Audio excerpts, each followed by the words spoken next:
What's up, everybody? Welcome to another episode of the Immersive podcast. And as always, thank you for being here. First off, I want to shout out our affiliate sponsors, Unified TV, Network for Truth. Guys, I'm sure if you're watching the show, you have seen some of their shorts, some of the interviews Jason Shirka has done with the person known as Ray. He wears a mask, glasses, and hides in the shadows, and talks a lot about things in regard to the TLS network and disclosure and things like that. Unified TV, it's $20 a month, or you can pay for a year for $200 so you save a little bit, and the link is in the bio. Also, a little bit of thanks to, well, a little bit more, wink wink, a little bit of thanks to GFL, Galactic Federation of Light Clothing. They are amazing. They make clothing for light workers. Check out their episode. It's a couple episodes before this one. Dotan and Tavel came on. They're the founders of the company, and they talk all about what's special about their clothing, and it's truly clothing for light workers. Today we have Sarah Zula. She is a subconscious coach. She helps people work with their subconscious and overcome limiting beliefs, things like that, habits, etc. Hi, Sarah. How are you doing today? Hi, Tyler. And awesome to hear the GFL shout out. They're such fam. I love them so much as well. So awesome to hear that shout out. Soul Tribe coming around. So good to be here. So happy to be here with you. Yeah. Where are you speaking to me from? I always ask because it's been like around the world lately. Yeah, my life is around the world lately. I currently am visiting family in New York State in the Catskill Mountains. Beautiful up here. Okay. Surrounded by the woods, nature. I went to the lake earlier today. It's the best. I love it. I love it up there. I grew up split between New England, New Hampshire specifically, and Florida. But I live in Florida. I'm currently in Tampa, Florida, right here in the heart of the city, like actual Tampa, Florida. New Hampshire's beautiful as well. New Hampshire is so beautiful. I love it up there. I'm actually going to be up there in a couple weeks. Nice. There's some things going on up. There's a conference in Connecticut that I want to go to. And of course, I have family up there in the Boston area. And I'm going to kind of use that as a home base for the summer, kind of like a snowbird. Yeah. And just go to the events that I'm supposed to go to. And from there, and probably, I don't know, set up a cool studio in a house that I rent on the beach. Sounds like a good life. Just manifest, staying in the positive, it's no negativity, and we speak and it will happen. So Sarah, subconscious healing. How long have you been working with people, working with their subconscious? How long have you been doing that? Yeah, so about 10 years, I would say, probably jumping a little more by now, but I would say my whole life at the same time. Pushing some time in there. Yeah. Spent some time in other people's subconscious. Yes, I have. That's amazing. And so I imagine that you do a lot of one-on-one sessions. I even saw that you do live coaching, which is something that I don't usually see. That's really cool. Yeah. And I just want to say to everybody that any of Sarah's links, if you want to contact her, you'll see plenty more of what she has to offer throughout the rest of this episode, but her links will all be in the bio and her contact information that she wishes to share, websites and everything like that. Thank you. So Sarah, what have you got coming up? It's summertime. People tend to have plans for the summer. What are some of the events you have coming up? I know you're busy. You're in demand. Yeah. So I have a big event with Tim Tactic, Sarah Breskman Cosme, and Kadrick Olson. And we're doing a big event in Germany, a global conference. There's going to be almost 300 people there, between 250 to 300 people there in Europe on a spiritual hotspot. So that's going to be incredible. It's the first ever All Shift Happily Now event. And S4 have been running we've been running meditations monthly for about a year now. Jane, the producer of this podcast, was a big part of bringing all of it together. She actually is the one who brought me into All Shift Happily Now. So beautiful. So I'm super excited for that. It's going to be an incredible in-person event. And I also, like you said, the live coaching. I have monthly free subconscious freedom group sessions. I actually have one in a few hours. So I bring on people and I just work with. What'd you say? I said we won't keep you too long. Yeah, and I work with people live because, even we were talking for a second for everyone listening, like before the show, and he was talking about subconscious work, and we think very much so limiting beliefs and mindset work, and I'm like, my goodness, I want to dive into like sharing a little bit more about what I do and the work that I do, because there's so much more to it, and it's really profound when we really get into those deeper identities to transform our experience of reality. It's mind blowing. So that's I'm, why I like I to might just have to do. open up and have you Let's dive into do my it. Oh my subconscious a gosh, little Tyler, bit. let's do it. Because it's one thing to talk about these things, and it's always beautiful. It's inspiring. I love to teach as well. I love to talk as well. So it's beautiful to talk about these things, but it's another thing to experience it and see it happen. You know what I mean? Amen. And I was really excited to have you on the podcast because I can tell you love to speak and you're really passionate about what you do. And just, I mean, to me, I'm one of those people who makes connections really, really quickly. So when I saw like live coaching, my thought process was not, oh, live coaching, what a cool concept. I mean, yeah, that was like step one, but my brain goes like real quick. And I immediately went to this person is doing something altruistic. Somebody's getting coaching, but they're sharing it live. Other people are going to get benefits out of this. Yeah, it's It may not beautiful. be 100% personalized. It highlights how much we actually have in common, how many feelings we Exactly. beliefs, thoughts, feelings, etc. that we have in common. And something like a live coaching session can actually I just thought that like I said, where I went to in a couple of milliseconds was, wow, that could be really beneficial to like others in a massive way. Yeah.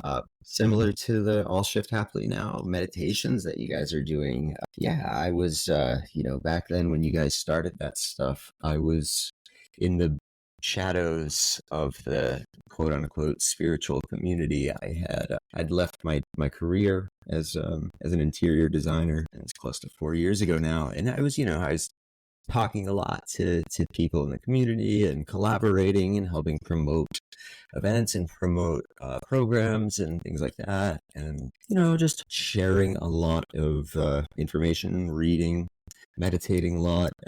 I've developed the ability to go into trance states, which I don't channel or anything like that. It's I beautiful. meditate. My thing is meditation. What really, really, I think gave myself a confirmation from my higher self that I was capable and able to just trust fall into an existence of what's come to be known as light work. I really don't love labels and things like that, but just service to the collective consciousness, being my true self, not serving a system that I don't want to serve for Hmm. reasons that I didn't come up with. That And all came about when my meditations went from like, yeah, I meditate every day and I hope to make a little bit more money and be a better salesperson. And that stuff always worked, but it wasn't truth. What really came was when I started meditating with intent, even with like other people just in mind, and believing in the collective, tapping into the collective. And then I started going into these many hour-long trances, and I that's realized, oh my God, there are amazing. levels to these things. And it's actually a little clip up just recently in the last hour or so on Instagram of me going into trance, because it happens to me very quickly. And I let people who have gifts perform them on me on my show. And like I recently did a regression session that was filmed. We did a live to discuss it. Wow. We haven't shared the video yet, but I'm not against it. But I thought it was 30 minutes or so, if I had to guess. And then went to watch it, and it's 2.5 hours of me in trance, like twirling around, saying crazy stuff. Super cool. It's amazing. Super And fun. then just amazing things. So abilities are within all of us. It's just about Yeah.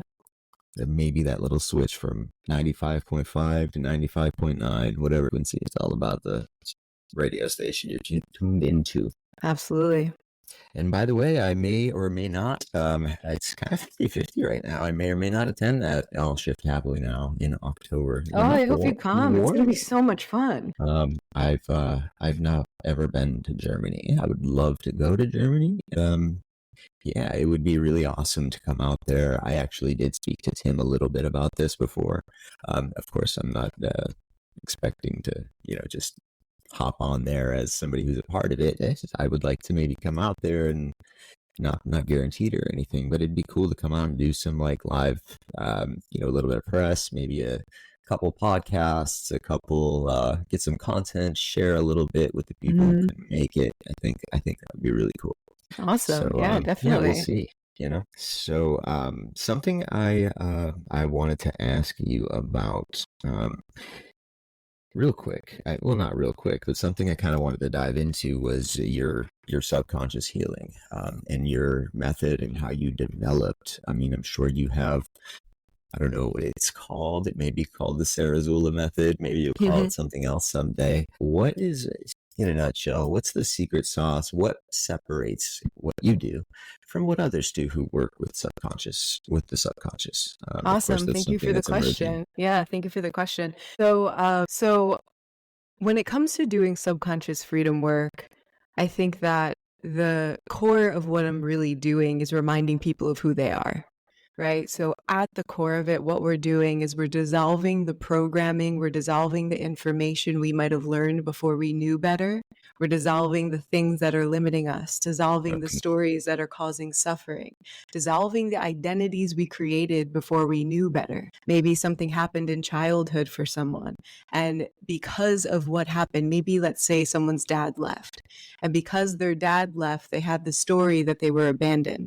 So then that person, because they created that story in their formative years, they now have had created a subconscious identity of I am a being on this planet who's abandoned. It's Now abandoned. the thing that happens with that is that once it becomes subconscious, we don't think about it. So then we become this walking conversation, essentially subconscious conversation. We're not aware of it, of a being who is abandoned. So then what that looks like in adult life is someone who might get into a relationship, be over attached, be very fearful that someone's going to leave. And then they see these patterns in their lives where people just keep leaving with a shock. And it like feels like that shock system. And it feels like they can't quite find a balance. And then they're in their adult lives wondering, like, what's wrong with me with this? And the Reliving that biggest thing trauma, in a way. Exactly. And the biggest thing that I share with people is nothing is wrong with you. There's just a programming playing out based on what you learned before you knew better. So what we do with subconscious freedom work, and what I specifically do, is I reveal the subconscious identities and stories that someone's living in. Because when I work with someone who believes that they're a being who's abandoned, we very quickly dissolve that as the definition of their limitless being, right? We can think about it here of just being in this conversation. I have so much compassion for anyone who's been through that because it's not easy. I'm not saying any of this work is like, okay, I just shift it like that, right? So I have Of so much course, of compassion for course. anyone who's been through that. However, I am sharing this from the mindset and from the vantage point of knowing that freedom's always available. Because as soon as people see, oh, wait, that doesn't have to be the story of who I am as a being, I can go get that little version of me and let it know I'm here now. I love you. Even though this person left, it had nothing to do with you and everything to do with them. And now we can go get that version of us. That energy comes in, is integrated. And when people realize I'm not a being who's abandoned, and I say, okay, what becomes available to you now that you're no longer a being who is abandoned? Every single person, no matter what their story is, they say the same thing. They say, I'm freedom. They say, I'm love. They say, everything becomes available to me. They say, just being me becomes available to me. They say, infinite possibilities. I can go after what I The want. world So is the here's oyster. the It's all thing. all Yeah, possible. that's the thing with this work. What I'm really doing is supporting people in very specific questions. I train people on this. I train coaches on this modality, on these modalities. I have many different modalities to do this work. However, what I'm really doing with people, and this is what I do on these sessions, is we get to the root of who they believe they are unknowingly, right? Who their identity they believe they are in the world. Because our subconscious mind is generating over, I would say, 95% of our experience of reality. And people know this, and then they're like, okay, You're well, well what I can aware of do it. with this is I can do subconscious reprogramming, I can do meditation, I can do mindset work. But then what happens if we don't get to the identity and the deeper subconscious stories, who we believe we are, who we believe we are to ourselves in the world? If we're not getting to those, the mindset work takes us so far. And what happens, like a rubber band, we snap back. And it's not because we don't snap back there is no going back, and time is all happening now, right? However, people feel like in the reality, this again, oh my good, this is happening again. But what's actually happening is that there's just an identity that's playing out. And if they just ask the right questions, they can reveal that identity and free themselves. So what I like to share with people is it doesn't matter how long something has been a certain way. I promise you freedom is available. And this is why I do this work for free, because it's one thing to talk about it, but it's like, just come into my world, raise your hand on a session, let's work together, let's do this, so I don't have to convince you that it's available for you, and we can just do it, right? We can just do it, and we can start doing this healing work, because it's not to say these things are overnight. I have some clients whose facial features change in front of me because they're no longer living in the weight of their past, they're no longer carrying around that trauma or fear. And I see facial features change in front of me. I have people who have chronic illness, who've had chronic illness their whole lives, who doctors say, oh, this is how you'll manage this, who all of a sudden in under a year are free from any chronic illness. So wow. This is the thing that happens when we're living in identities before we knew better. So this is powerful work. So of course this is reprogramming work, but it's deeper. It's more so like the identity work that I'm really doing with people. Sarah, everything you just said was so well articulated. What you do is just, I first off want to say what you do is something that you're a pioneer. And I know it feels like a lot of people are doing this kind of work, and a lot of people are offering quantum healing and subconscious healing and things like that. But Sarah, what I know you're doing, and I can tell by the fire and the passion and the way you speak and the energy and of course, I have a prior bit of knowledge of Sarah outside of just speaking to her now in this podcast. What Sarah does is so relatable on so many levels to anybody who's watching this podcast. It doesn't matter if you came here because you wanted to see the next light language guest, or if you came here because you wanted to see a DoD employee whistleblow. We do things across that spectrum. I'm never gonna have a show where it's completely outside of that brand, but we're completely in the realm of truth, self, sovereignty, and disclosure, awakening, but at the same time that rolls right into self-realization. And yeah, it's why I'm involved in self-love. It's why I'm involved in All Shift Happily Now, right? Sarah Bressman-Cosby, who's going to be, I see her books back there, amazing books, by the way, but Sarah Bressman-Cosby, a friend of mine and also a colleague in All Shift Happily Now. These are fantastic books, by the way. They will activate memories. They will activate like an inspiration of that life is so much more than we know. Yeah. So we'll give Sarah a special shout out. Yes. She's going to be on the show next week. And, awesome. Hey, good. What the hell? Hi, Sarah. I'll throw a link to her book in the bio, because it does activate people. Sarah is this Sarah here, not the author, but you're the third or fourth person to tell me that it activated them. Yeah, it activates us. It helps us remember. Okay. It helps us remember that there's so much more. But I was just saying that the reason that, this does tie into disclosure, the reason that all of this work is so much more connected is because we're all of it, right? We're all a part of this cosmos. We're all a part of this evolution and consciousness that's happening on this planet. And can I keep going? Oh, I'm fine. I could still hear. Okay. I was taking my necklace off. Okay, cool. So the reason that I wondered at first with All Shift Happily Now, because I'm very much so in this subconscious freedom work, helping people free themselves from identities that are holding them back from living their best experience of this reality, from playing the game in a reality in a way that they're like, oh my gosh, this is what I'm meant for. I've always been meant for this. I always knew there is more. And I kept running against the glass ceiling. I kept feeling like I was repeating the same patterns. So I'm supporting people with these things, but I work so closely with Kadrick, who's a paranormal expert in All Shift Happily Now, with Sarah Bressman-Cosby, who's a hypnosis expert, who's bringing back all of this information from our lost history. Tim Tactics, who's very much so at a forefront of disclosure. He has over 100 episodes on cosmic disclosure with all of this information. Yeah. So I work so closely with them, and I think Tim says it so beautifully. There's been a lot of of programming that's happened on this planet. And what that means is that we've learned who we are as a species. We've learned what's possible for us. We've learned how society should look and work, all before we knew better. So this information has been deeply embedded not only in our DNA and our subconscious for thousands of years, but it's time now. We're remembering, we're awakening now. So where I come in is I support people to dissolve the things that no longer serve them. So my It's favorite thing about All Shift Happily now is that we all have our own unique genius, and it's all related to just the evolution of human consciousness and coming alive to who we really are. So it's fun to be able to work so closely in that world, and it matches this podcast, Tyler. is like I am having the most fun in my life doing this podcast, just That's meeting awesome. people who have, and exactly working with colleagues with whom I just absolutely love and admire and respect and find to be just beautiful people like yourself who are gifted and have open views on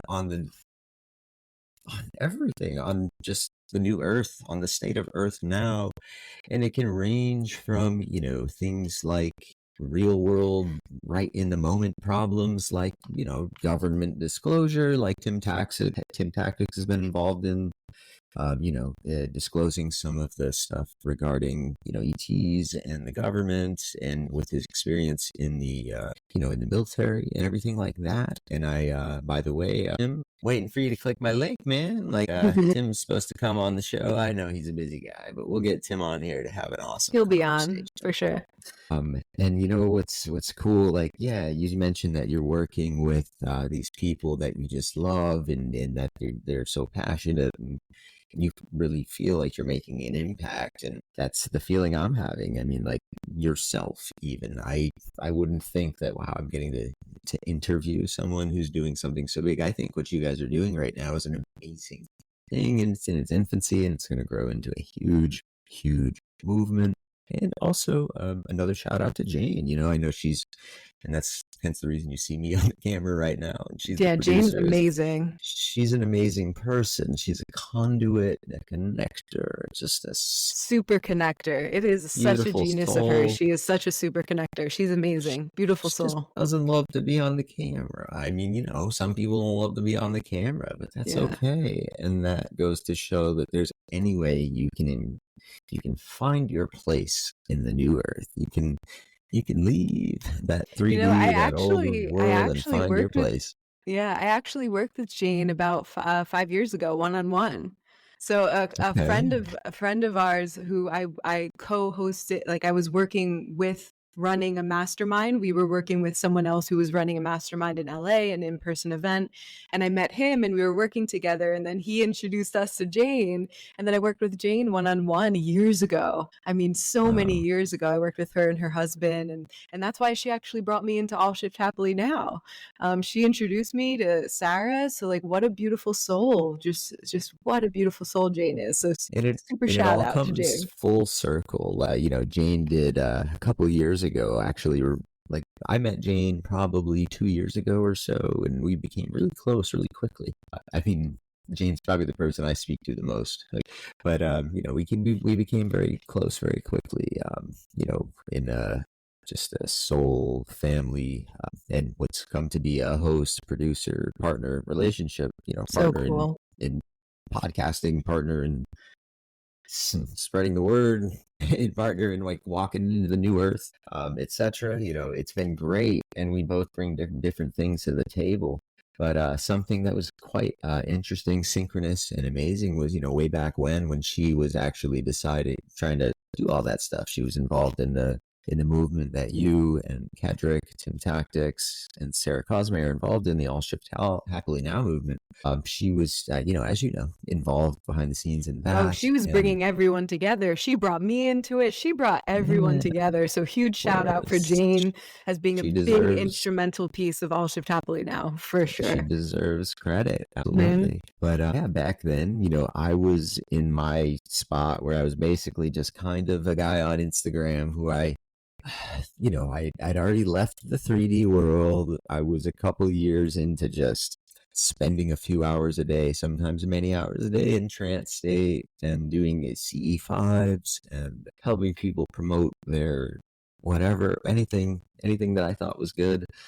Did a few podcast spots and things like that. I didn't just come out of nowhere, by the way. I do have a little bit of a past.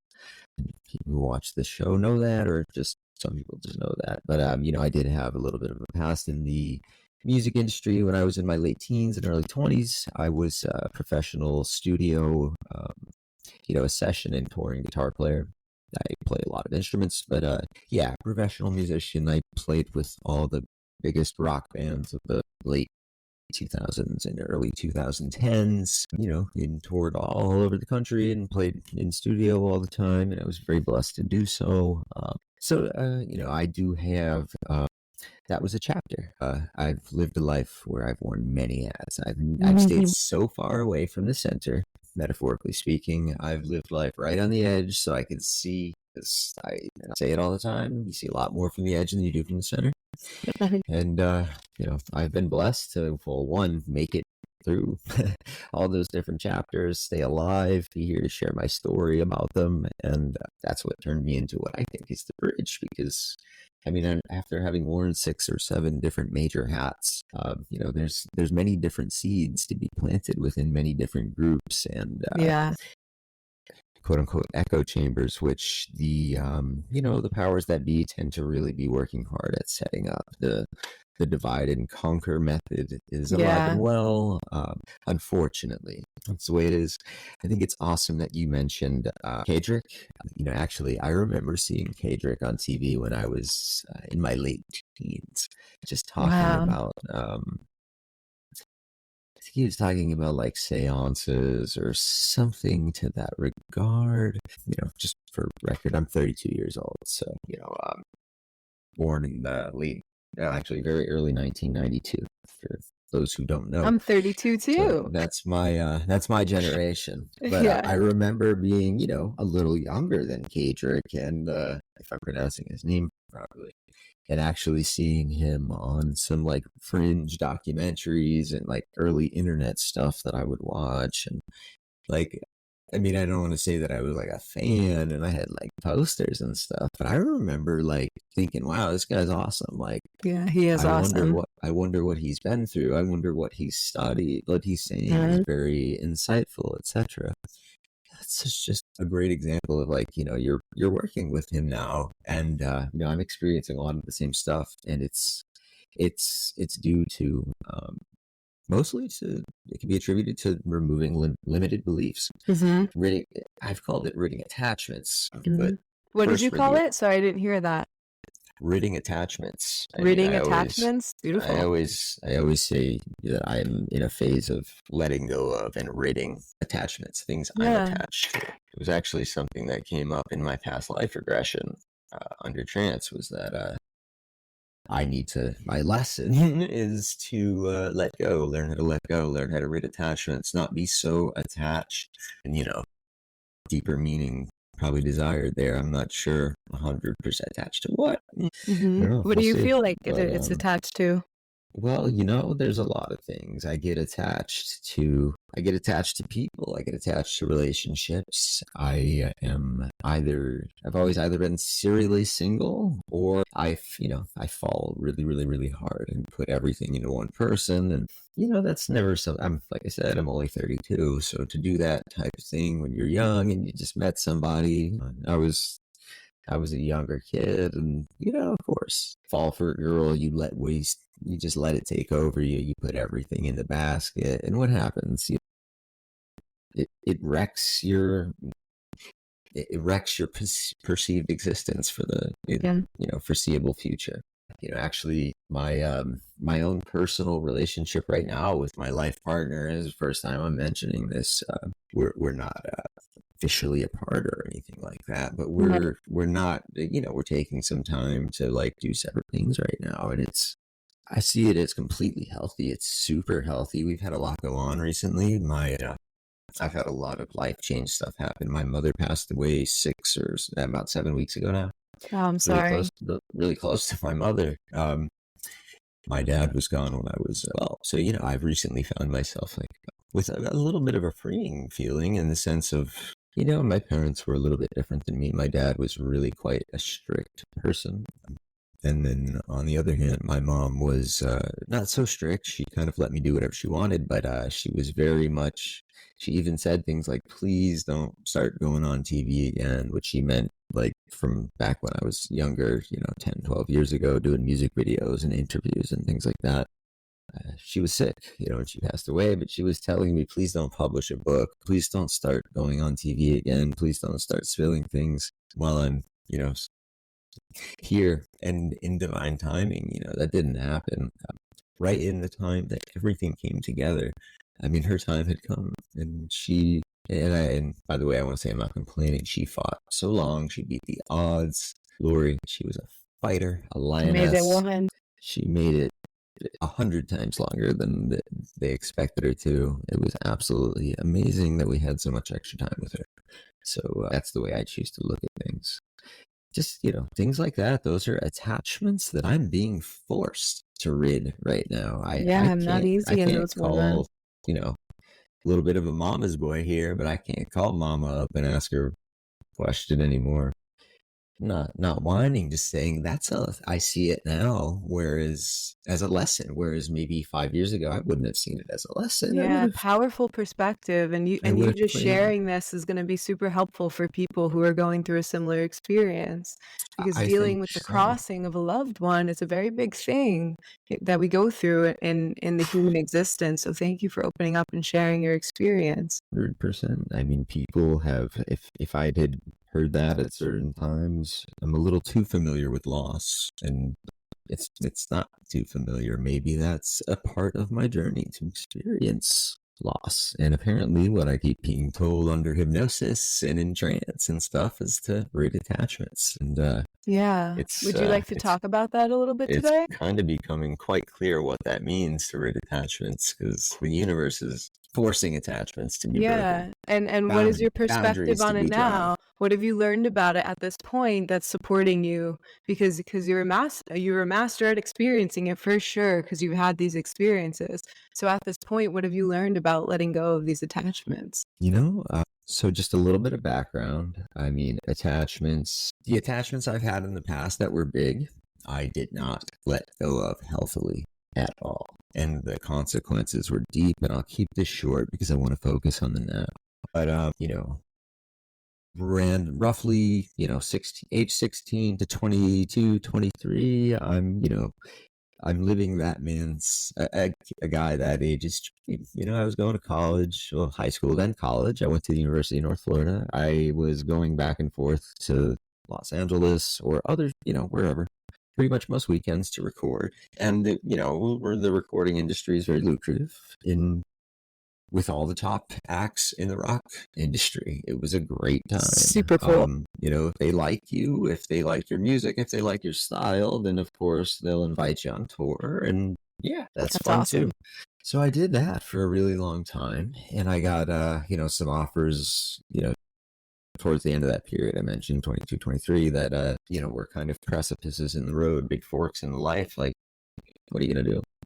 I did see some kind of dark things. Some of the things, I've talked about this before, some of the things you hear about, it's not really anything that's a secret. I mean, we've all heard about some of the dark things that happen in Hollywood, in the back rooms, when you go to a certain mansion and you with 21 bedrooms, there's a lot of weird stuff happening in certain bedrooms. Long story short, a good friend of mine, lead singer of a really, really large band, one of the bigger rock bands of the early 2010s, without saying so much, had pretty much let me know that he had kind of accepted that I don't like to use the term sold the soul, because that's not, I want to debunk that myth. That's not the terminology that's used.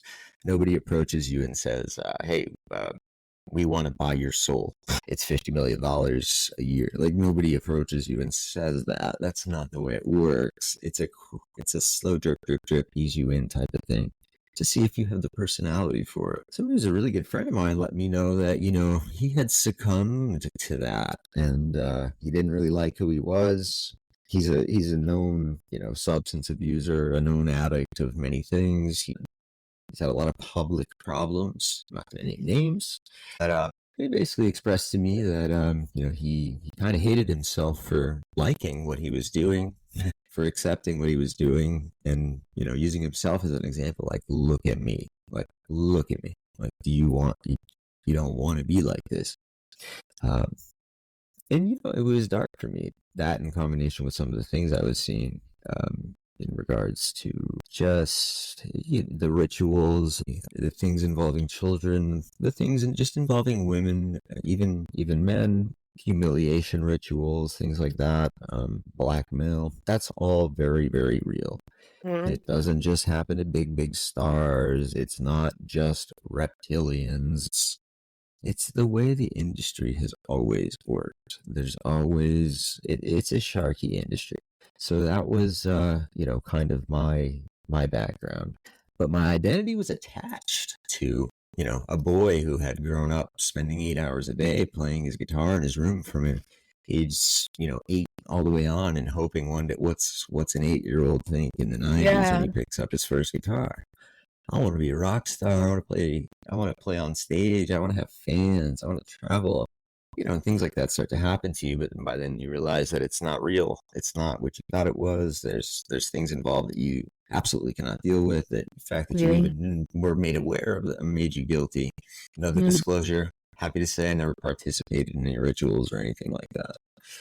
But there's guilt associated with even knowing about it, being there, being in the same room, etc., whatever, same house. Ridding my attachment to my identity, like you said, which was my identity was a musician. There's a picture out there where I have a beard down to hair here. My hair is a little shorter than yours, maybe cut 4 or 5. Okay, maybe cut 8-9 inches off your hair, and my hair's that length, down over my shoulders. I never wore anything but my band t-shirts or other band t-shirts. I never took my sunglasses off. Like, my identity was like, rock star, man. I'm a rock star. That's my identity. I'm the unknown behind the scenes rock star. Yeah. And then all of a sudden, to just stop doing that, it was like who am I? What am I? What am I going to do? I went through a period of substance abuse and things like that. I actually got involved in thankfully I didn't get involved in, theft or panhandling or anything like that. I just ended up getting into the world of a little bit of crime, which was crime back a long time ago. I got a little too deep in it, which only resulted in more traumas and attachment to a lifestyle that was traumatic, that I could not sustain. It wasn't sustainable. And so my life's always been about like becoming attached to things and then having them ripped away. But it's always my choice, if I want to stay attached to them or not. But the choice always comes with a consequence. Now, the latest attachment I had was to that false identity I told you about. I was climbing the corporate ladder, working as an interior designer in Florida.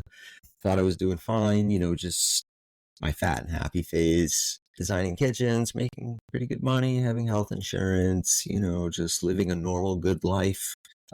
I had done a lot of work to reform myself. I'm no longer on substances or anything like that. It's been close to 4 years. Amazing. I have no actual You're a record. Powerful being. Thank you so much. I don't mean to say that I don't ever take any medication, have a champagne at a wedding or anything. I don't claim 100% sobriety, but I'm clean and I live a sober life, and I'm not controlled by anything anymore. That's what I mean, just for anybody who wants to harp on it. And I met my former, it's complicated, but my life partner. Had the good job, had the house, had all that stuff, and then I had a really abrupt awakening, just like a lot of people say. But I just had a really abrupt awakening. It happened to be around the time of the pandemic. But again, my whole identity is wrapped up in this new thing. I'm going to work for this company for 10 years, then I'm going to own it, then I'm going to run it for 20, and then I'm going to retire. I always set my life up for... There was things attached to it. There was conditions, and they've always been pulled away. And I was always wrecked when they were. And this is the first time, and I won't get into unless you want me to, the very last thing that's recently happened that's kind of wrecked me. This is the first time in my life where I'm not pulling away, where I am all about transmutation. I am transmuting. Shout out to Napoleon Hill. Think and Grow Rich. Great book. Absolutely. Transmutation. And I guess in his book, I want to clarify the chapters about sexual transmutation, but transmutation in general, meaning taking negatives and turning them into positive, taking whatever, and taking lemons and making lemonade, taking something bad and turning it into something good, a cloud with a silver lining. If you were halfway interested in what I was saying there, anybody doing the interior designer thing, vice president, head of sales, designer, head of design, pretty big design firm in the Tampa Bay area. And I have this wake up where I just decide I can't do it anymore. And I didn't even tell my employers that I was leaving or anything. It was like a magnet. It just pulled me. It pulled me away and I left. I didn't go back. I didn't speak to them for a very long time because I just felt afraid and I couldn't.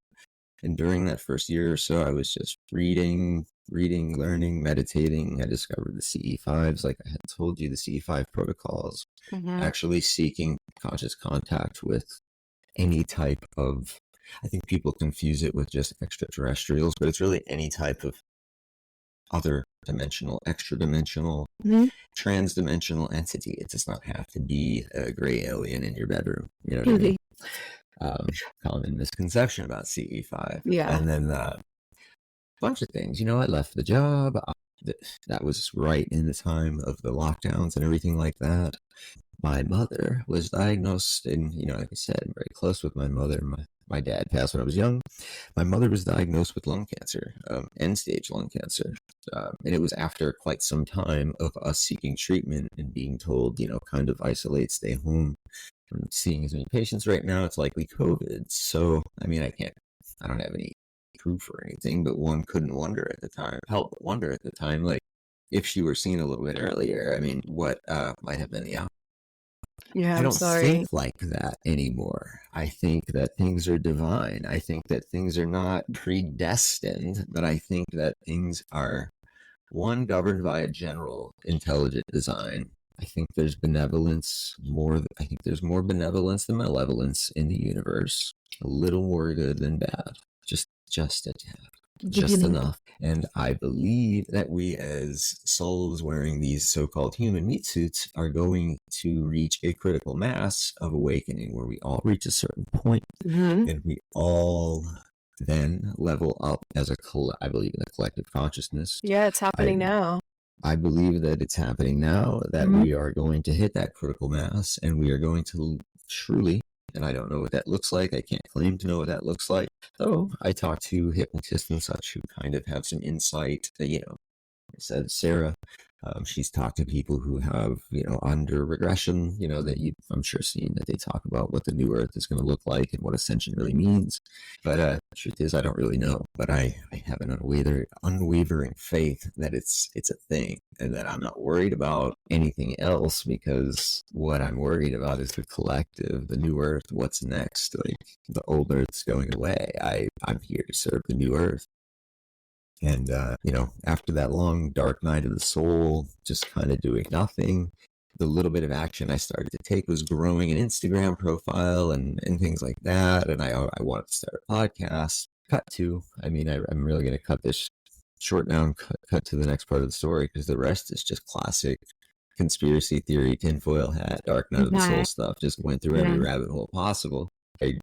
My mother passed away. Which was a huge loss to me. She's the closest person to me in my life. And then, my wife, it's complicated. She's Filipino, and we're married in like the Filipino culture sense, but not, it's not like a legal marriage in the United States. But I've always since referred to her as my wife. But she's taken care of my mother for the past few years. Oh, beautiful. They're best beautiful friends. Soul. It's been a beautiful situation. She is a beautiful soul. But she's also we're I think I told you this, we're under we're spending some time apart right now. So again, just the soul guides, the team, the the family out there is throwing me some lessons, and I Yeah, mean, like I similar said, theme, right? These are the deep uh, soul lessons when it's that similar theme of like, okay, what is this revealing in me? Like who do I believe I am in the world? How do I and believe then these things work? That is generating this pattern, right? Very real, very, very yeah, real. and then under trance in my first regression, I say that I'm here to rid attachments and learn how to set boundaries, Yeah. and some that's I mean, that stuff hit me like a ton of bricks. And Hmm. ever since then, I mean, just so for anybody who sees this when it airs, by the time this airs, it'll be what, episode 9, maybe 10. We're moving fast. It's only been about 2 weeks, and we're really moving quick. Shout out, like I said, to Jane, my Yeah. producer. But this has really been a true example of manifestation as far as this podcast goes. I've been talking about wanting to start a podcast for a while. I'm a musician. I have other things that I do. I'm actually working on a book. There's a lot that I'm working on, but what I'm most interested in is spreading knowledge to the collective. I get healing from the people who come on in their Yeah. own respective disciplines and things like that. And it really does, one, help me, and two, showcase to others who might not believe in a certain something, gives them an idea and plants a seed in them that maybe it's not something they should write off immediately, which Hmm. I think is valuable. And the divine timing of, of course, silver lining. I don't think it's a positive thing that, of course, my mother has passed, but I also know that my mother is part of her soul is still with me and guiding me. You, My mother told me not to start. She knew what I had kind of going on. She told me not to publish my book or yeah. go on TV. She said before, I mean, there was no hope. It was like a matter of time thing. That happened, and some time to myself, and now all of a sudden, poof, here we are. We're on Spotify, 10 episodes. We're lucky to have some sponsors. The guest list is growing.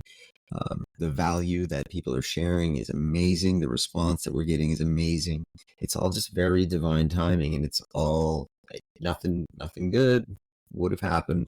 I didn't blind trust fall and rid myself of attachments that I had to things that, in another perspective, in another paradigm, from another set of eyes, were really, really, really positive things. Yeah.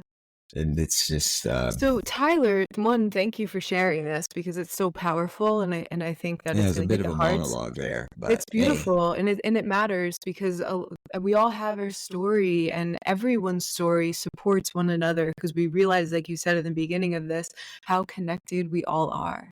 So Tyler, when you say that it's ridding yourself of attachment, when you feel like you're coming up against that lesson again, it's like, oh, here it is. What do you feel like it actually brings up in you? What goes on in you when that's happening? Is it um, that sense of loss? That's what I heard you describe a couple times. What comes up with you when you feel like you're facing that lesson again? yeah, so loss is a big theme in my life, of course. I mean, it just has been. I mean, and shout out to anybody out there who's had a lot of loss in their life, whether it be Yeah. family, friends, loved ones. Losing people is not easy. I mean, Yeah. so grief is not something to be, nothing to be ashamed of. It can take time.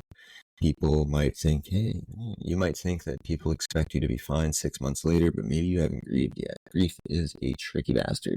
Yeah. It doesn't It's always important show for up you to when it's say. I supposed hope to. people are receiving that because it's important for people to accept and just give acceptance to themselves for however they need to go through these things. So thank you for saying that. And thank you for just backing it up. Yeah, I really appreciate it.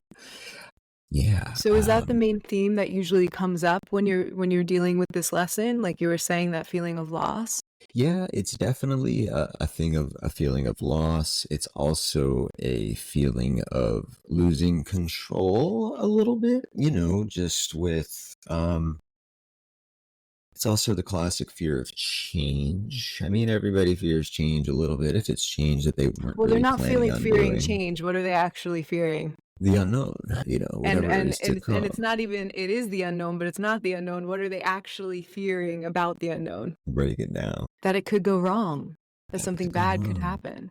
right? And these are big things. These are big linguistic shifts, right? Because we say we fear change, but we're changing every second. We're different beings in a body than we were when we came on this call, right? So it's not necessarily Yes. change, but we put that Cells have word on it. died since I've And been on it's this call. Yeah, yeah, you're and right. it's not even necessarily the unknown, because what is the unknown? That's the place where miracles come in. But what are we Of afraid course. of? The unknown doesn't even really exist. The future doesn't exist. We fill the future with what? With what we expect. So we're afraid of something bad happening. We're afraid of something wrong going on. And when we can say that, I'm not just sharing this for conjecture. I'm sharing this because when we can name it, now we can handle it.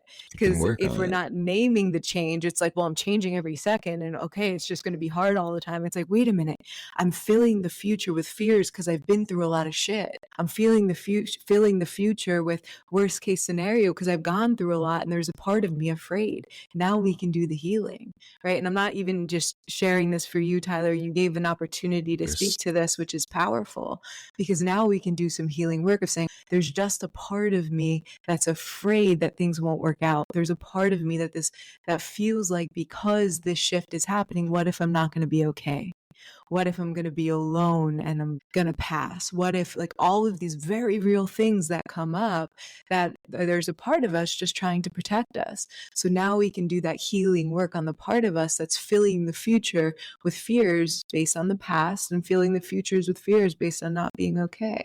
So this is a very big thing that I appreciate that you let that little conversation happen in the middle of talking to you about something deeper.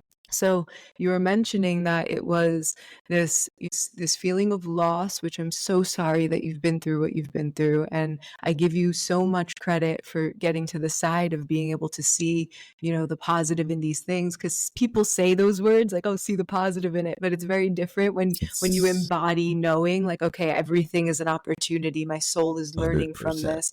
Can I honor everyone's experience and their time to cross and all of these things? For sure. So you mentioned a feeling of being out of control, but based on the fun little back and forth I just did with you, what do you think that's actually a fear of?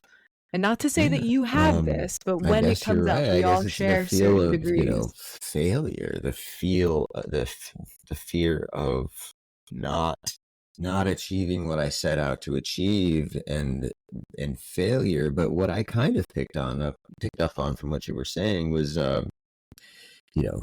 fear of the unknown, and what the unknown is, where magic happens, or in life, and failure could happen, or success could happen. And I started to think, like, it's not just about success or failure. Like, the unknown, magic can happen, to me, and what I'm currently realizing lately in what I'm doing. And it's not because of what I'm achieving, or any accolades that I'm getting, or relationships that I'm making, or any monetary success. It's 100% feeling. It's 100% how I'm living. I'm now, just for the first time recently, living in a full trust fall, where I'm just trusting. I feel like I have a little closer relationship and ability to listen to what it is most people refer to as their higher self. I have a little bit better ability to tune into that higher voice that's best for Tyler. That's Mm-hmm. best for Tyler, that doesn't hurt others. Mm-hmm. That doesn't mean that others' feelings may not be hurt, because that's their issue. I mean, I can't help other people with their. I mean, if they have a certain belief, and it's a system, and something that I say or do or not do causes a ripple effect to make someone feel a certain way. I mean, that's not something that I have 100% control over 100% of the Mm-hmm. time. And that's kind of the thing that I was alluding to. And control is examples, control about people's perception of me, Yeah. control And over why would a person want to control that? What are they protecting? the ego.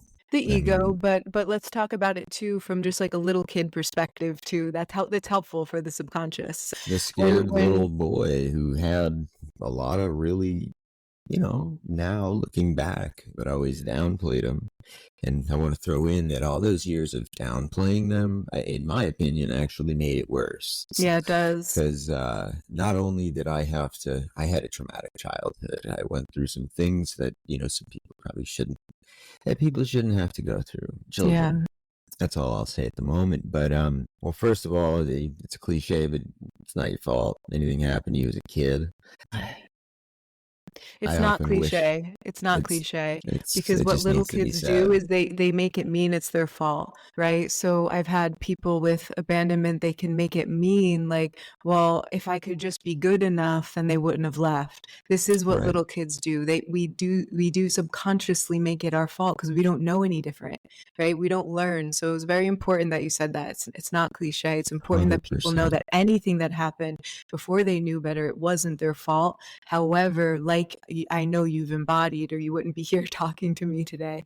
However, what we can do is one, we can completely transform the way we relate to it, and we can begin to explore soul lessons that have come from it so we can transcend that pattern, right? 100% we can. And I always was, well, I was always unaware of that. Then Mm-hmm. I became aware of that. Changes everything, right? Was angry, scared, Mm-hmm. mad at the system, mad that I didn't know about this, mad that I didn't know that my mind really was a part of a collective and that my thoughts really did like manifest my beliefs and my thoughts and my actions and what I attracted in the world and what the responses I got from people and just what happened to me by what a lot of people refer to as coincidence or serendipity, but that's not what it is. It's what you're putting out there, and it's coming Mm-hmm. back to you in a way. Yeah. So Tyler, when you Once when I we were stopped, saying a yeah, moment ago that the part of you that, right, if it's fear, you mentioned like, oh, while you were talking, I picked up on this. It's actually the control of people's perception of you. And then we're mhm, like, okay, so this little kid version of you, what do you think that you're protecting, or a part of you is protecting this little kid from feeling? from feeling alone, from feeling Yeah, abandoned, from feeling unwanted, from feeling unsafe. Unsafe is the big one unsafe. So you feel like because unsafe is like the big one, like I'm unsafe? yeah, I think that's probably the big one. That hits Is the core. unsafe. That hits the core for Yeah, me, yeah, anyway. yeah. I mean, and that does line up perfectly with a lot of the things that, you know, happened to me in my life, until I was 12, whatever, Yeah, not 6. easy. You know what I mean? And something else I want to throw out there since we're on the topic. And by the way, obviously, this is not just a podcast about channeling and extraterrestrials and disclosure. And by the way, that stuff's really important to me. And meditation and contact and all that stuff, but it's about self. It's about seeking inward, self with a capital S. It's about immersing oneself in being open to all different perspectives and ideas, because what you'll find, like what I found, is that there are an unlimited amount of ways of looking at this stuff. I mean, the universe it's just, I mean, come on, we know. And Marvelous. It's a it's marvelous place. marvelous, and there's so much to ponder, so much to discuss.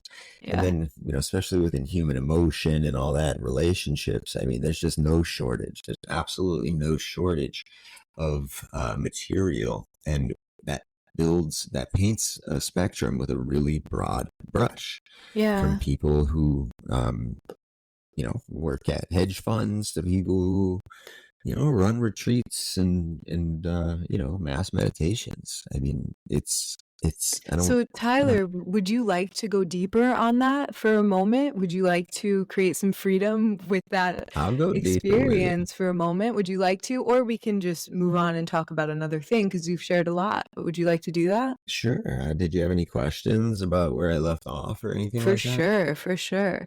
So the incredible thing is you've done an incredible level of healing work. That's especially, you're here now. You can talk about these things in an articulate way that for some people who might have been through what you've been through, and you're so on point with what you described before with being a bridge, it's such a gift that you're doing this, because it's easy for someone sort of to like come on and like talk about things who maybe haven't experienced what you've experienced to the degree, and so many years of it, and then going into the music industry, finding your dreams, and then experiencing that. So like you've been through things that a lot of people can resonate with, and it matters so much that you're sharing. But you've also done a lot of healing on these things so you can talk about it on a different level, which is also really powerful and healing in and of itself. So the little kid version of you that you were talking about, you know, that feeling of unsafe, you've done a lot of healing work or you wouldn't be on a podcast, you wouldn't be doing these things, right? But that Right. little kid feeling unsafe, when you think about that little kid, what pops up in your head? What moment, what experience, we don't have to go into the experience, but what version of you pops up in your head when you think about that feeling of unsafe being activated in you? What version of you? I guess I tend to think of myself, I guess between the ages of like 6 and 8, Yeah. about that age, somewhere in that arena. I can picture myself that age, about, Yeah. let's average So it out, that's what, about a yeah, that's the 7-year-old. version of you that pops up. And like, certain traits in my personality started to develop around then that Mhm. were defense mechanisms, maybe things that things that aren't a part of my personality anymore today. Mhm. Humor, just deflecting things, etc. Making sure that I always wanted to make sure that I was seen as a very masculine male. The man who. I was always serially single, and I don't know if that had to do with. I don't know what that had to do with, but I was always that way. Like, I'm never dating anybody. I'm serially single. Why would you not be?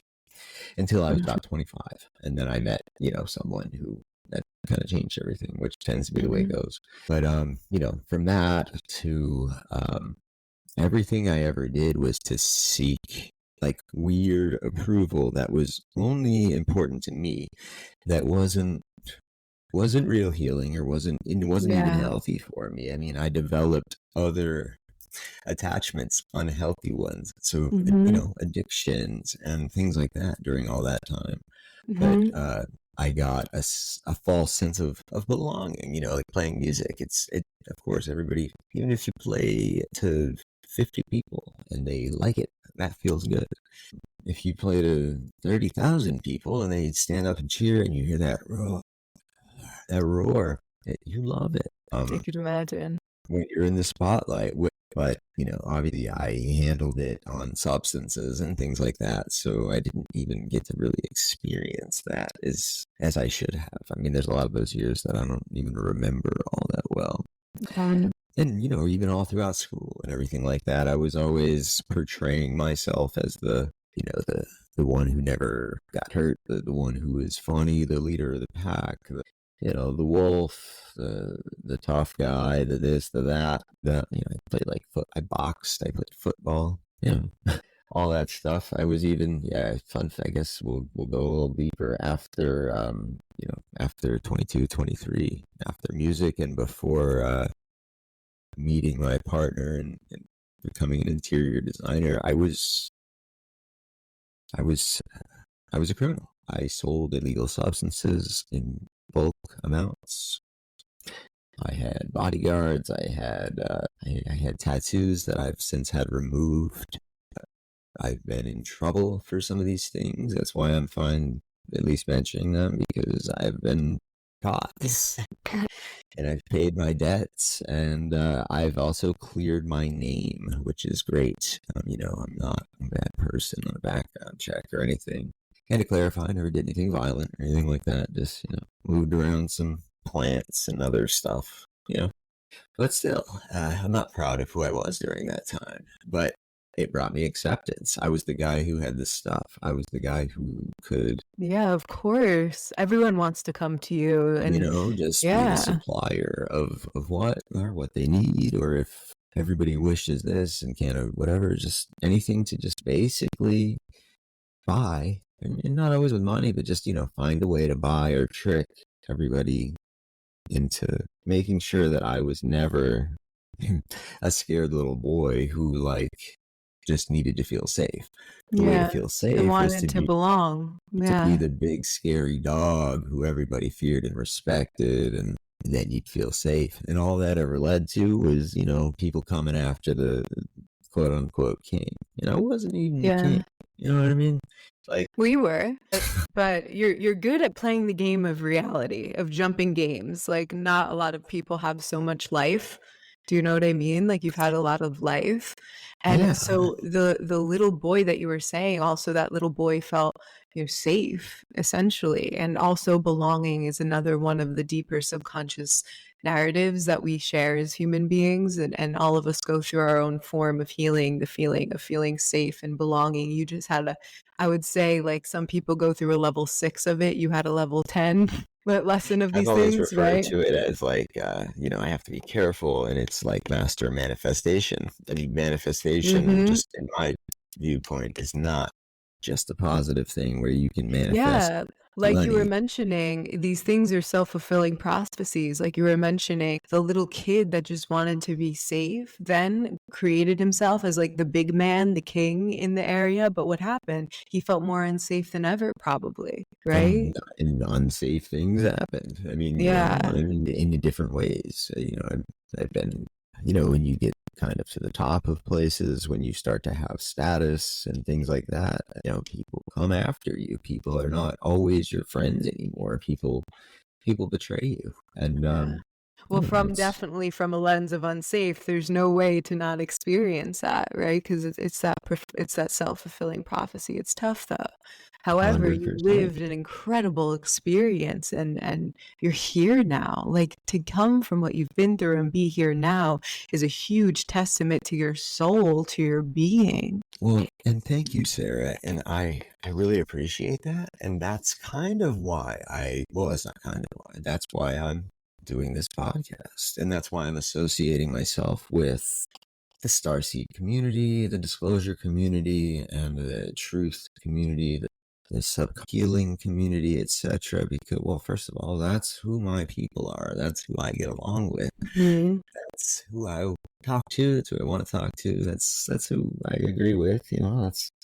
That's great. But those messages that we all have to share, which are all so different, I think I'm just in that.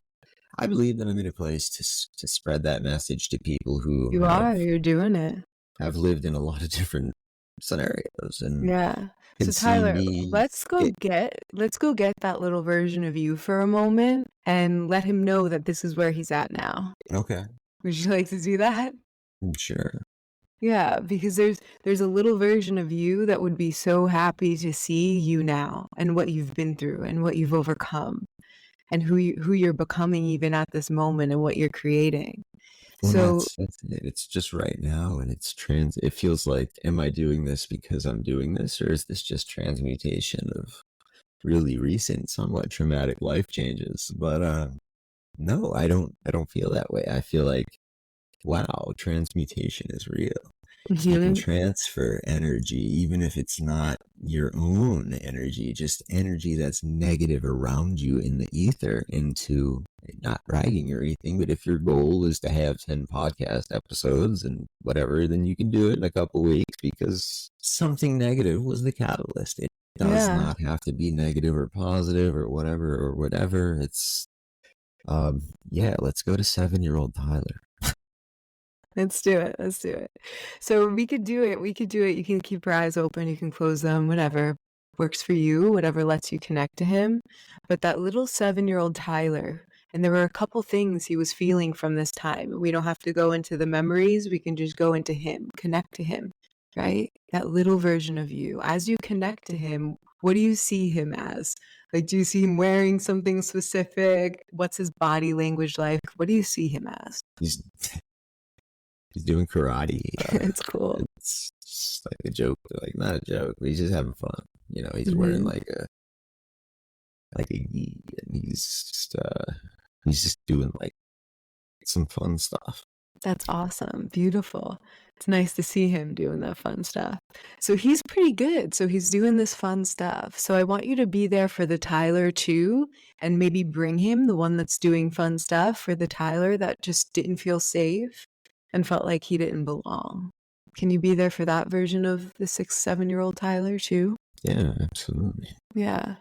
And that 6, 7-year-old, little 7-year-old Tyler has his reasons for feeling like he's not safe.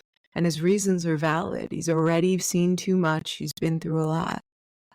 But with all that you know now about your soul, about your spiritual nature, about what you've learned about life, what can you let that little Tyler know based on all you've learned now for him to be free of that feeling of feeling unsafe? That it's okay to not, you can't please everybody, and you're not going to keep everybody in everything. I guess I have an analogy for that.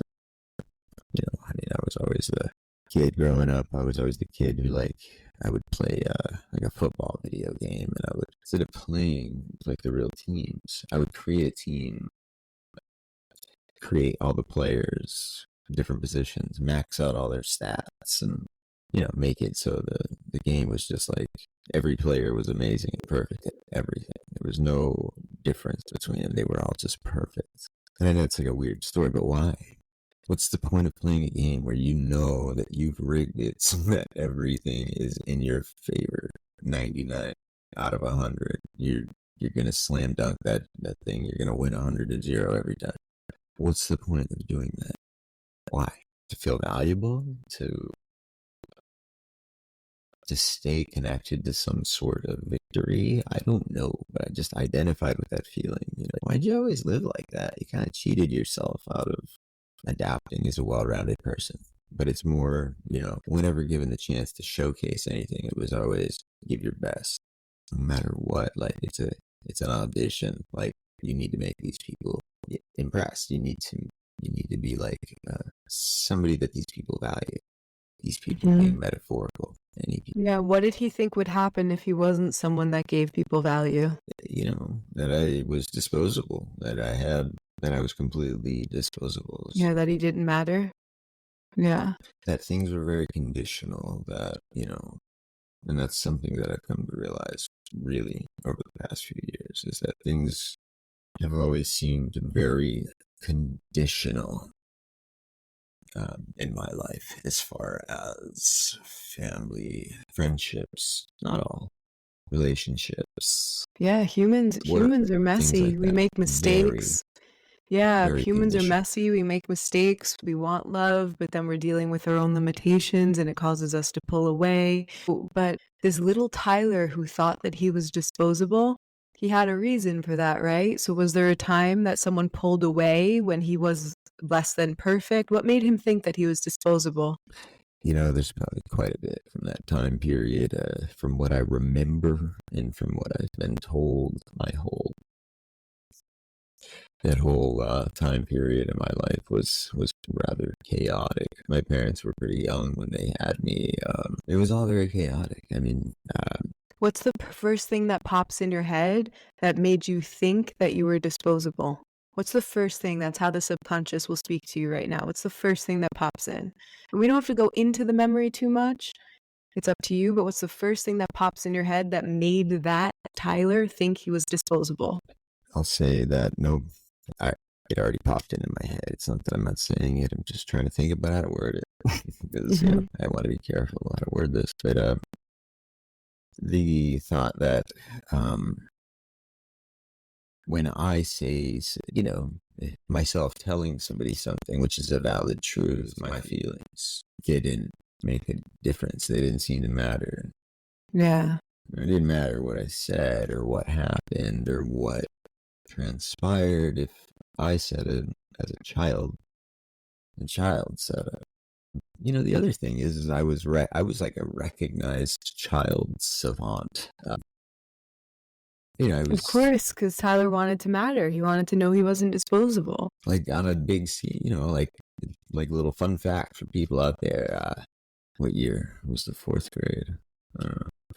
You're looking at the 1999 cursive handwriting champion of the United States. Let's go. Like I did shit like that. That's cursive on the block, baby. What? You know what I mean? Like I just that's cursive on the block.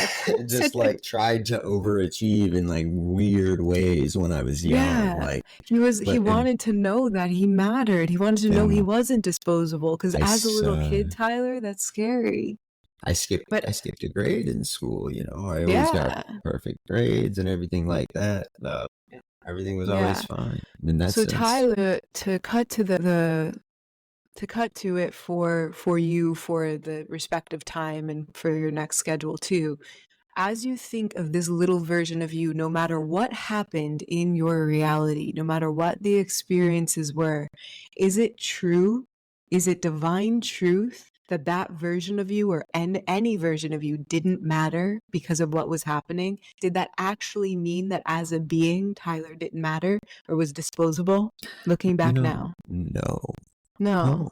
it didn't. Where But where there's I a have little Tyler. Go ahead. the trouble and the disconnect, at least for me, and I'll open up on just like the absolute here and right now of it. That little Tyler just wants to make people happy and not be abandoned, just feel safe. And safe, Hmm. I'll define safe. Safe to me means, well, physically safe, of course, physically safe. Nobody is gonna, use anything personal against you, and you can lay your hair down, relax, be comfortable. It's your home. You're safe. I mean, very basic definition of safe. Hmm. Um, this all goes to my recent life, my current life. But it's different now, where I used to feel lost and alone and unsafe, and they were all just to clarify, they weren't just random teenage years sitting in there listening to dark music and feeling sad about nothing. When I left what I thought was my dream, when I got offered a contract to be in one of the biggest bands in the world, but I also had saw what it meant to be in one of the biggest bands in the world Yeah. and had to turn it down. I learned lessons, and I learned them the hard way. I turned the wrong way. I didn't transmute anything. I turned to substances. I turned to other ways of getting attention. Mhm. When I lost all that attention as being the man with the substances and the man with that you go to if you want to get in somewhere, if you want to party, or if you want to tickets to this or whatever. When I lost that, and, I didn't lose it by choice, but it was divine intervention. Something really violent, really traumatic happened, and I left. I Yeah. wasn't going to do it anymore after that. I was still attached to it. I still felt, and then I needed a place to belong, and then I met my partner. I found a place to belong. I had I bought a brand new Lexus. I drive, I wear new colored shirts every day. I design kitchens, and I have a big office, and didn't fill the hole. But now, just because I feel like, and I hope you don't mind the time, but I feel like this is impactful for anybody who sees this, Yeah. maybe especially a man who's maybe Yeah. going through anything close to what I've ever gone through.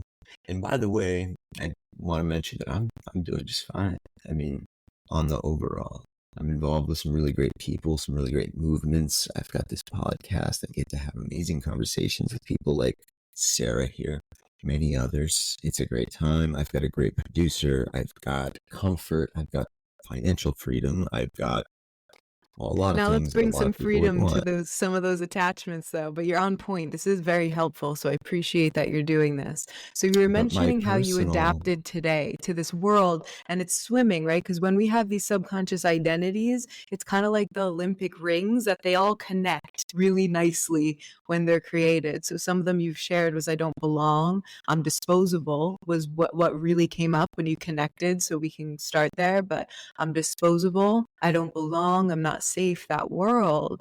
But then you mentioned where it was coming up today still. So you also were mentioning that you're good and you've done a lot of healing and you have an incredible life. You were mentioning what you're grateful for, which is so beautiful. And it's important that people also know that. Like because sometimes we are good, but there's just some stuff we're meant to transmute as the word you're using. So I when you like were to use about that word, yeah. transmute. So It's a when big you one. were talking about how it's showing up today, how do you notice those things showing up today? That's what you're about to speak about. And that's Oh, important. So that's how do you an notice that showing up today? interesting question, Sarah. So today, just for example, when I left the last few endeavors that I was doing, I sought the same feeling, the same thing, and I sought a way to fill that hole, that same hole. Let's leave it there. I sought a way to fill that exact same hole that Hmm. I thought And was the a whole hole. of what? Let's put a word What to it. hole? What? And what it almost, yeah, what hole? I mean, now I feel that I am whole. I don't have that hole anymore. Mm-hmm. I've filled it by seeking inward and Mm-hmm. realizing that I'm a part of something bigger. I'm not Mm-hmm. just a meat suit with a heartbeat and food for worms. I'm a part Mm-hmm. of a collective. There are people out there like me. And furthermore, I mean, a lot of this started and a lot of what kept me going was just, obviously having a large profile on the internet, which I'm sure you know about. You have a large following on Instagram, etc. I get a lot of messages from young men, 18 to 20 years old, etc., who come to me with situations they're going through, which are very similar to things I've been through, or, Yeah, it's amazing that you're doing actually, that. I'm going through right now. And I mean, And how is that showing up I right can't now? leave them alone. So, Yeah. instead of turning to substances, instead of turning to, I got to find a way to get more attention, which I know, a podcast and partnering with, networks and things like that is a way to get attention. But that's not why I'm doing this.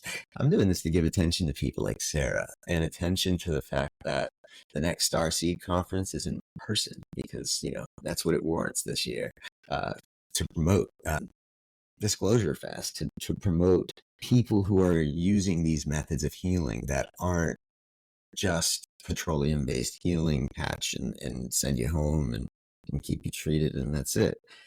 It's bringing those gifts out to the public. That's what I can do right now, and I feel so good about it. And in the other form, those messages you get that we all get, that 20-year-old kid who thinks that he really needs to end his life Mm-hmm. because his girlfriend's leaving or whatever, his girlfriend cheated on him. Mm-hmm. Maybe it was his fault, Mm-hmm. but no, you shouldn't end your life. And if I can, and I've had people tell me, like, thank you for saving me last night, etc. I'm not like bragging or anything, but sometimes it just literally, I'm not bragging. I'm saying how simple it is to just give back to your fellow person. Mm-hmm. I'm not out there giving the medical advice to people. But somebody who talks to me and tells me that they're pissed and they don't know what to do because their girlfriend cheated on them and they were with them for 3 years and they just don't know what to do and they don't identify with anybody anymore because they kind of ditched all their friends anyway. Like, whatever, just making something up. For him to know that I've had the same feelings, that maybe I'm going through something similar right now, but I'm right now I'm going through something where I'm not certain of the future of my status with my partner. That's something that I'm just uncertain about. Yeah. I don't want to speak too permanent on that, but that's hard. It's It's not uncertain. easy. But Yeah. rather than, Yeah, and you're doing it I'm differently now, but what feeling is it reminding you of now so we can get to the core of what we can provide the most freedom with now? So what is it? Is it reminding you of all of that? Is it reminding you of a little bit of that? Is there a tiny bit of that? What is it reminding you of? there's a little bit of that little Tyler, but that's the big difference from the past. Yeah, it's Instead of amazing. You've coping with done a other lot of things and healing. escaping, it's more. And physically, things have changed too. By the way, Well, stay with it. what, Stay with it because you're at an important point right now. 2 years What ago, is I the was little bit? 130 pounds heavier. Yeah. So what is the 130 little whatever. bit that's still there now? I mean, of course, I still do fear. Like, for example, this podcast. We've got some great guests. Sarah, you've been great to have today. It's been amazing speaking with you. But I still doubt myself. I'm not like healed. But instead of jumping out and self-sabotaging, I've transmuted something that was, no, I'm going to be detrimental to self right now. I better create and act on what I've been thinking about doing for 6 months. Act on Amazing. it. Create. You have time now. That's the silver lining. You have time now. Do it. We'll be 15 episodes filmed the next week, which is awesome.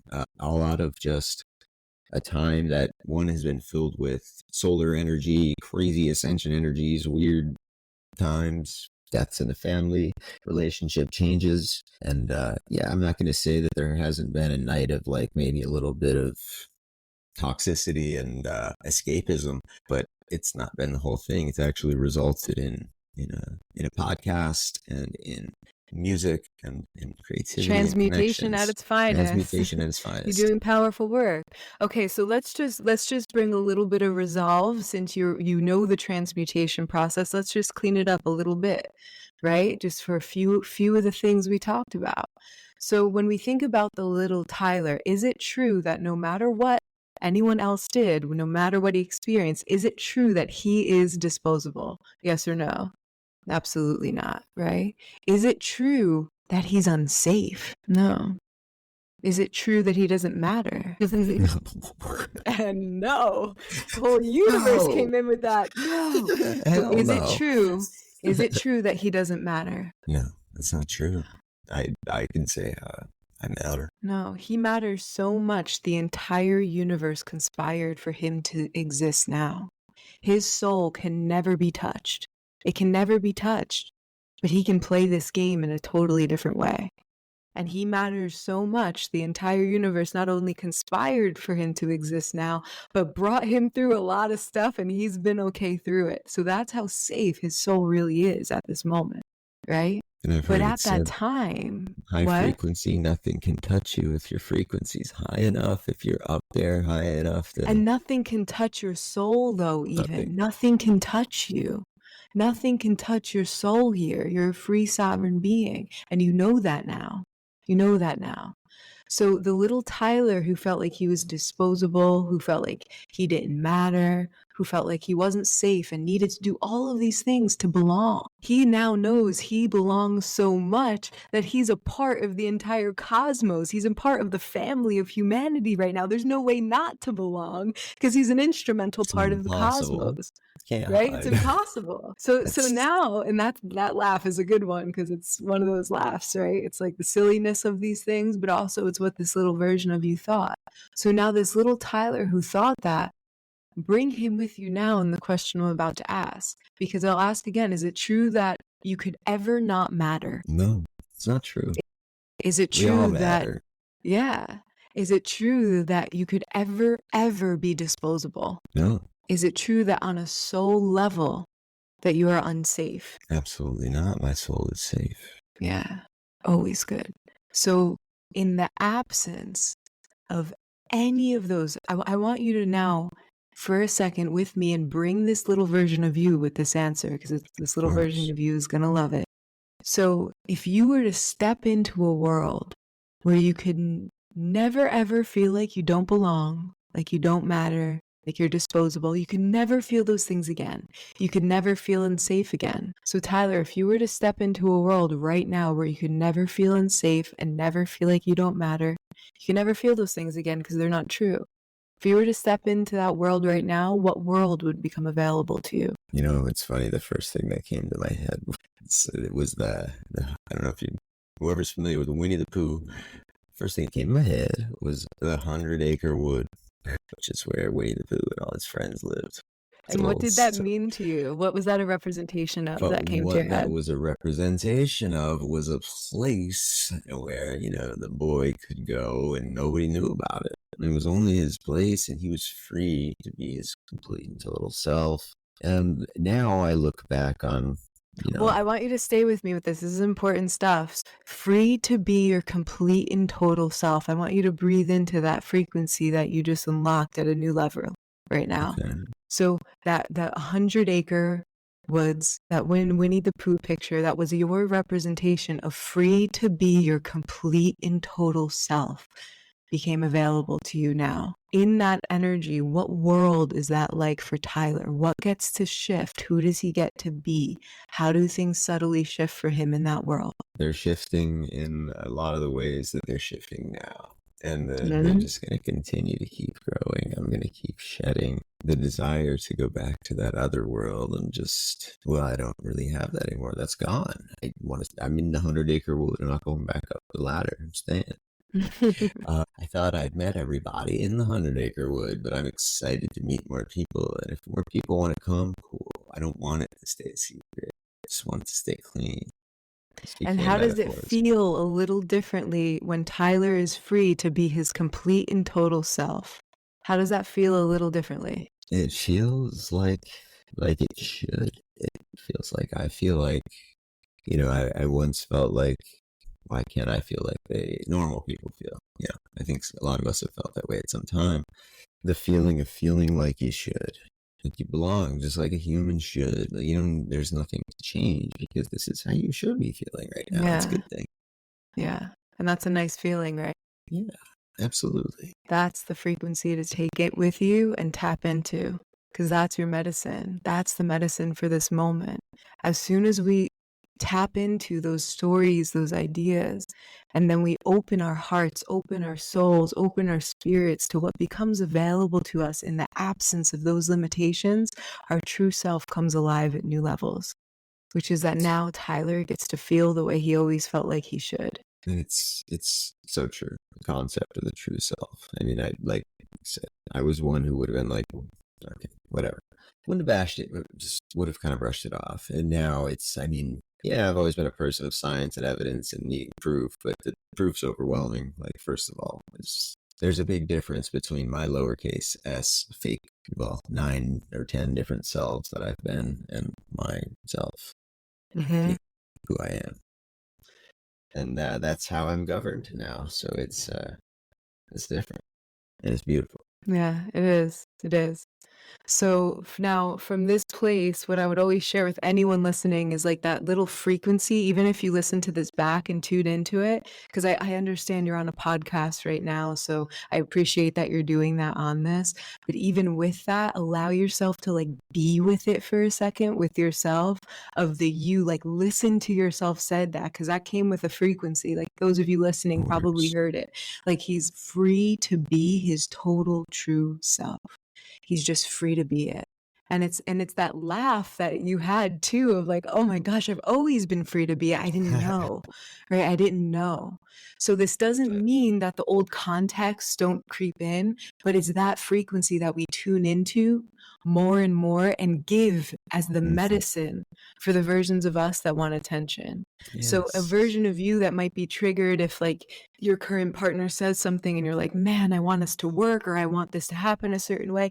And then it feels those old feelings. It's like, wait a minute, you're free to be your true self and you can trust that. And so can she. So let's see what happens from that place. See how that medicine can come in the different areas of your life now. And let's see what happens. Absolutely. And I will take that advice, Sarah. You certainly know what you're talking about. You've certainly went into this from many angles. You've certainly studied these.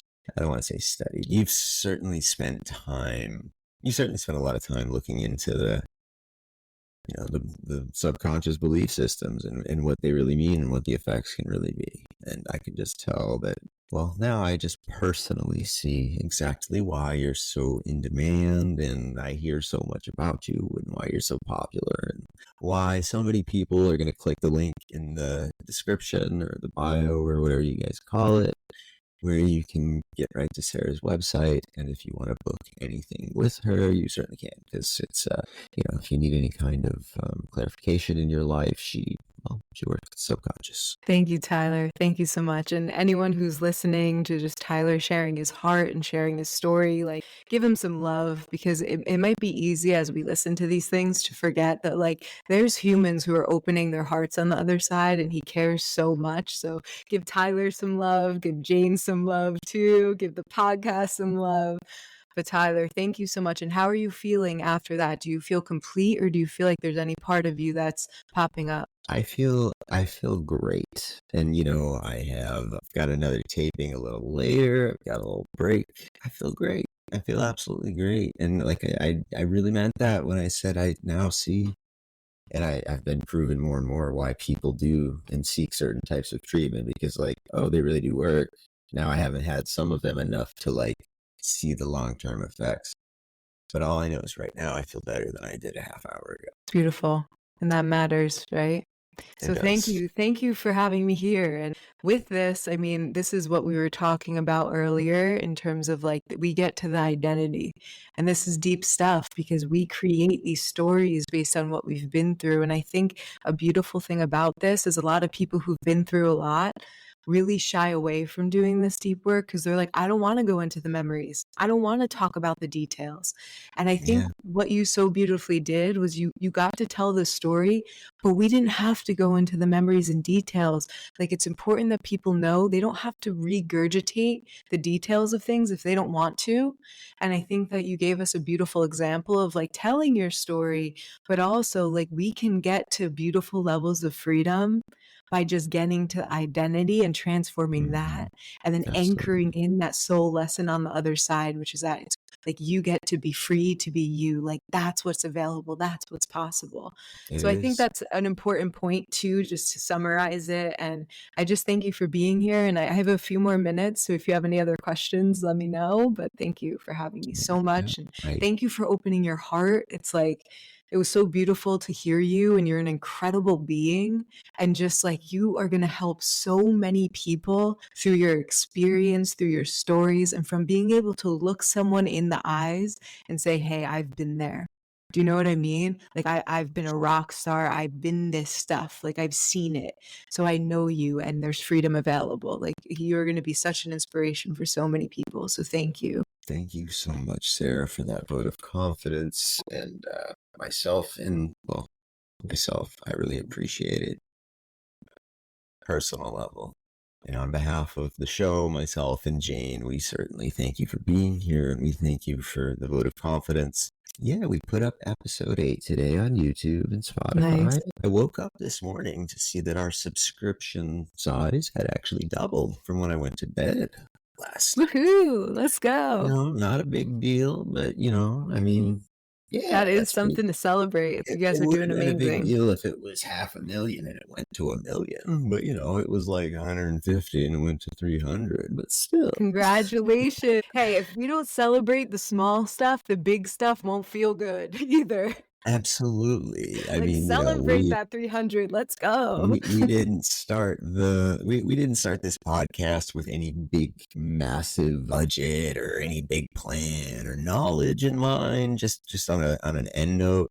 Started this to create an immersive experience, bring people from all different areas and walks of life and backgrounds, but who are all doing something to contribute to what we believe should be the new Earth, with energy as a currency, with full disclosure and a chance to ascend, awaken, and potentially become a true level 1 civilization one day.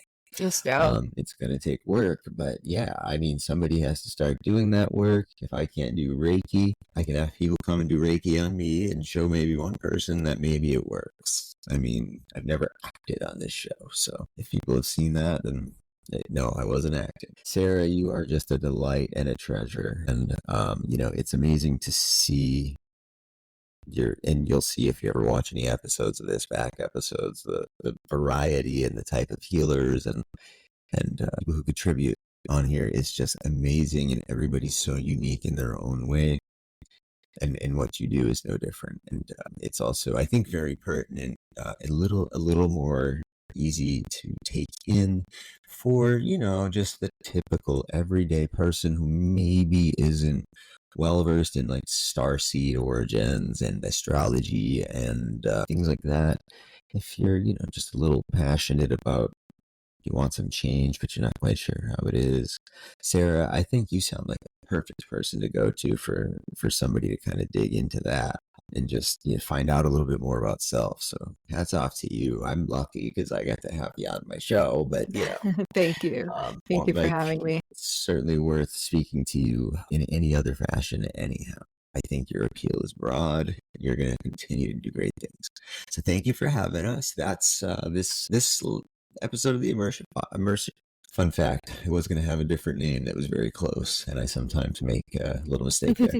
But fun fact, thanks for coming. Thanks for watching the Immersive podcast. Thanks for being here, Sarah. Guys, feel free to ask me about anything I opened up about. I'm not afraid to open up about things. There's things I didn't say, but I might say them in private. Thank you for being here. Shout out to Unified TV. Shout out to GFL Clothing. Links in the bio. Sarah's links are in the bio. Please, please, please like if you have a minute to comment, subscribe, share, all that fun stuff. really helps a new show. And, if you're on the socials, those are in the bio as well. There's a lot of clips and things we put up on Instagram. Well, everybody just have an amazing, amazing rest of their day. Thank you so much. Take care, Sarah. Bye for now. Bye for now. We'll talk soon.